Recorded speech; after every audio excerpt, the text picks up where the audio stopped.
Shalom Om Menginang, saudara-saudari yang terkasih dalam Kristus Yesus. Sebelum kita memulai aktivitas kita satu hari ini, kita akan mendengarkan firman Tuhan dan terlebih dahulu bersatu di dalam doa. Kita berdoa. Kami mengucap syukur buat kebaikan dan cinta kasih-Mu Tuhan yang kami kenal di dalam nama anak-Mu Yesus Kristus, yang senantiasa menjagai kami Tuhan, terkhususnya Engkau menjaga kami di malam hari, di sepanjang tidur kami, dan membangunkan kami di pagi hari yang indah ini. Ya Tuhan, perbaharui napas kehidupan serta semangat yang baru yang bisa kami pergunakan melakukan segala kegiatan kami satu hari ini. Tuhan, sebelum kami memulai segala aktivitas dan kegiatan kami satu hari ini, kami akan mendengarkan firman-Mu yang menjadi pedoman kami, yang akan menuntun kami melakukan yang terbaik di dalam kehidupan kami. Bersuaralah Engkau ya Tuhan di tengah-tengah kami, karena kami sudah siap untuk mendengarkannya. Kami berdoa dan mengucap syukur kepadamu. Amin. Menginang saudara-saudara yang terkasih dalam Kristus Yesus, firman Tuhan yang menjadi renungan kita di pagi hari ini tertulis dalam 1 Yohanes 2 ayat yang ke-8. Demikianlah firman Tuhan. Namun perintah baru juga yang kutuliskan kepada kamu telah ternyata benar di dalam Dia dan di dalam kamu. Sebab kegelapan sedang lenyap dan terang yang benar telah bercahaya. Demikianlah firman Tuhan. Menginang saudara-saudari yang terkasih dalam Kristus Yesus, kasih adalah salah satu hal yang diajarkan oleh Yesus kepada kita. Kasih adalah bukti bahwa kita menyadari kebaikan Tuhan di dalam kehidupan kita. Melalui kasih, kita secara tidak langsung menyatakan bahwa hidup kita adalah sebuah anugerah. Mengasihi orang lain artinya kita menunjukkan bahwa kehidupan kita terarah, terukur, dan berpatokan kepada Allah. Menginang saudara-saudara yang terkasih di dalam Kristus Yesus, kasih murni, kasih yang diinginkan oleh Yesus adalah kasih yang benar-benar tulus dan benar-benar murni dari dalam diri kita. Kasih yang tidak mengharapkan balasan atau imbalan, kasih yang tidak dikoar-koarkan, tetapi kasih yang benar-benar terpancar dari kehidupan kita. Sebagai manusia, mungkin kita senang disanjung atau dipuji ketika orang lain menyatakan kepada kita, "Ih, kamu sangat betul-betul ya, baik sekali, hidupmu penuh kasih." Tetapi, kasih seperti apa yang sebenarnya Tuhan harapkan dalam kehidupan kita? Apakah kasih yang hanya dilihat secara mata kita saja? Tetapi tidak. Allah menginginkan kasih itu benar-benar terpraktekkan dari dalam kehidupan kita. Kasih yang menuntun kita melakukan hal-hal baik.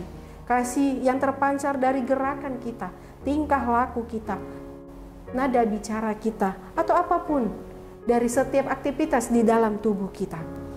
Kita mengasihi Tuhan, kita mengasihi sesama orang lain bukan karena kita benar-benar ada, karena kasih kita sendiri, tetapi kita menyadari bahwa Allah telah lebih dahulu mengasihi kita. Kasih itu adalah bukti Allah bersemayam di dalam diri kita. Allah mengasihi kita terlebih dahulu dengan mengorbankan anaknya di kayu salib. Dia melakukan pengorbanan yang luar biasa, yang mungkin di zaman sekarang ini tidak ada seorang pun yang mampu mengorbankan dirinya untuk kebaikan orang lain. Puncak dari sebuah kasih adalah pengorbanan yang luar biasa. Allah mengasihi kita karena Dia menyadari, Dia sangat menyayangi kita. Dia sangat-sangat mengharapkan manusia itu kembali ke jalan yang benar, sehingga Dia mengorbankan anaknya yang tunggal, Yesus Kristus, untuk menunjukkan kasih yang benar-benar murni. Kasih sejati kepada Tuhan adalah bukti dari ketaatan moral kita kepada Tuhan. Kita harus menaati perintah-perintah Tuhan sebagai wujud kasih kita. Kasih yang Allah mau di dalam kehidupan kita, mari kita belajar untuk meniru perbuatan Yesus yang mengharapkan kasih tanpa balasan. Dia menunjukkan kasih kepada siapapun, bahkan kepada orang yang membenci Dia sekalipun, bahkan orang yang memaki menghina Dia sekalipun, Dia tetap menunjukkan kasih karena menyadari kasih akan mengalahkan segala kejahatan. Kegelapan sedang lenyap dan terang yang benar telah bercahaya. Menginang, kita dihadapkan di dalam dua pilihan, hidup di dalam kegelapan dan hidup di dalam terang. Saya meyakini, kita semua meyakini bahwa kita adalah anak-anak terang yang sudah melihat kasih Allah di dalam kehidupan kita. Oleh karena itu, marilah kita tumbuh di dalam terang yang bercahaya. Jangan matikan terang di dalam dirimu, tetapi terangilah kegelapan dalam dirimu menggunakan kasih yang dari Allah. Oleh karena itu, kita menyadari bahwa tidak ada seorang pun dan tidak ada satupun yang benar-benar mengasihi, yang benar-benar dikatakan dia adalah manusia yang sangat-sangat pengasih apabila dia mengharapkan imbalan. Mari tunjukkan kasih itu harus murni dari dalam diri kita sendiri. Kiranya Tuhan menguatkan kita melakukan segala perbuatan dan kegiatan kita satu hari ini yang penuh dengan kasih dan penuh harapan kepada Allah. Amin. Kita bersatu di dalam doa. Terima kasih ya Tuhan buat firman-Mu yang mengajarkan kami bahwa Engkau telah terlebih dahulu mengasihi kami, mengajari kami Tuhan bahwa kami harus menunjukkan kasih di dalam kehidupan kami karena Engkau telah mengasihi kami terlebih dahulu. Tuhan, apapun kegiatan dan pekerjaan yang akan kami lakukan satu hari ini, kami serahkan ke dalam tangan pengasihan-Mu. Berjalanlah Tuhan Engkau bersama-sama dengan kami, agar kami mampu mengikuti Engkau. Kami adalah manusia yang berdosa, ampuni kami Tuhan, agar kami layak menerima berkat-Mu dan kami layak disebut sebagai anak-anak-Mu. Di dalam Kristus Yesus kami berdoa dan mengucap syukur. Amin.